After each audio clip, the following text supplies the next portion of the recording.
कहानी गुजरात का दाऊद कहे जाने वाले डॉन लतीफ की, जो था सबसे बड़ा शराब माफिया। साल 1990 में लतीफ और दाऊद दुबई में मिले थे और दाऊद ने कुरान पर हाथ रखवाकर लतीफ को शपथ दिलवाई थी कि वह एक दूसरे के वफादार बने रहेंगे। गुजरात में रहने वाला एक शख्स जो बचपन में गरीबी में पला बड़ा और फिर जब 12वीं में स्कूल छूटा तो अवैध शराब के धंधे में उतर गया। आने वाले सालों में उसने इस गैर कानूनी धंधे में महारत हासिल कर ली और गुजरात का सबसे बड़ा शराब माफिया बन गया। यह कोई और नहीं बल्कि गुजरात का दाऊद कहे जाने वाले अब्दुल लतीफ की कहानी है।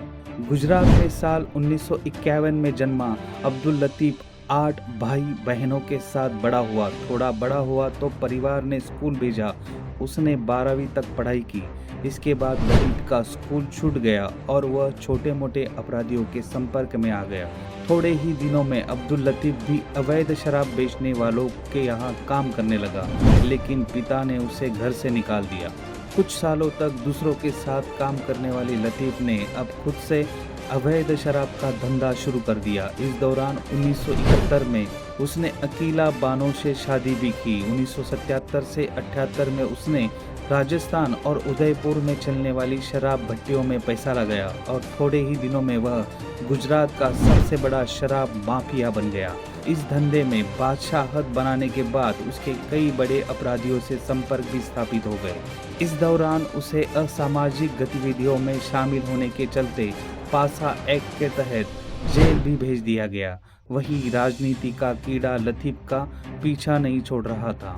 ऐसे में साल 1986-87 में होने वाले गुजरात के नगरपालिका चुनावों में 5 सीटों से जेल में रहते हुए चुनाव लड़ा। अब्दुल लतीफ का दबदबा ऐसा था कि उसने सभी 5 सीटों कालूपुर, शाहपुर, दरियापुर के साथ जमालपुर और राखांड से चुनाव जीत लिया। चुनाव जीतने के बाद उसने सुप्रीम कोर्ट में जमानत के लिए दरवाजा खटखटाया और बाहर आया। लतीफ के करीबियों का मानना था कि उसके लिए लोगों में डर के साथ प्यार भी था। उस जमाने में लतीफ फिएट कार में चलता और वह सिगरेट का शौकीन माना जाता था। साल 1990 में लतीफ का संपर्क दाऊद इब्राहिम से हुआ।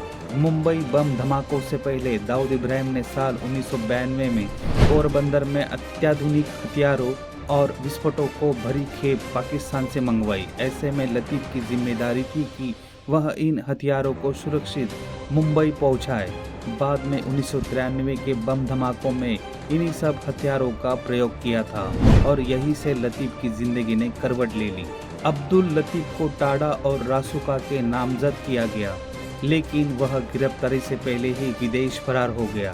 साल 1995 में वह पाकिस्तान के रास्ते अहमदाबाद आया और दिल्ली में छिपकर रहने लगा। हालांकि थोड़े दिनों में उसे गुजरात एटीएस ने पकड़ लिया और फिर 2 साल साबरमती जेल में रहा। हालांकि वह जेल के अंदर से पूरे नेटवर्क को चलाता रहा।